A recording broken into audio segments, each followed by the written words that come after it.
Well, GMV contributes to Harmony project with its expertise in big data technology and security and privacy to data management, not only to the data management itself, but also with the evidence generated.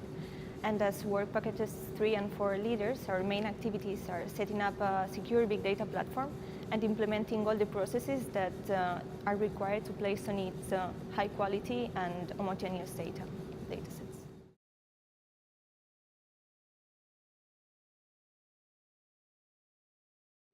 Well, the type of data we work with changes over the progress of the project itself, from heterogeneous and dispersed data to standardized and harmonized data. How we achieve that is by converting all the data to a common data model, that's OMOP common data model, that is developed by Odyssey, an interdisciplinary and multi-stakeholder community with which we are collaborating in order to evolve this common data model. And this transformation is an essential step of the processing of the data because it doesn't affect the meaning and the clinical value of the data, but it allows sources that were not initially comparable to be added in and used in the same analytic design.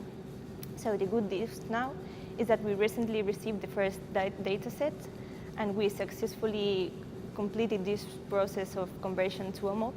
So from now on, all the analytic designs and visualizations that are built on this structure will be reused in the future with the growing pool of data sets.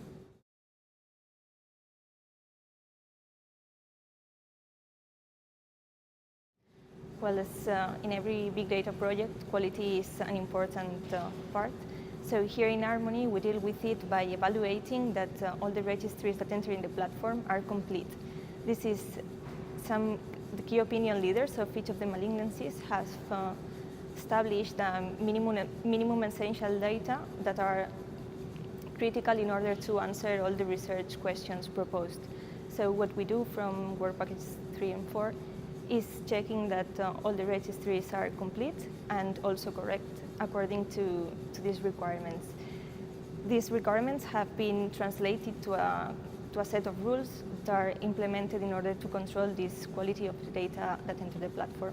It is now ready to continue receiving and protecting data and converting it into valuable evidence to improve patients' care and quality of life.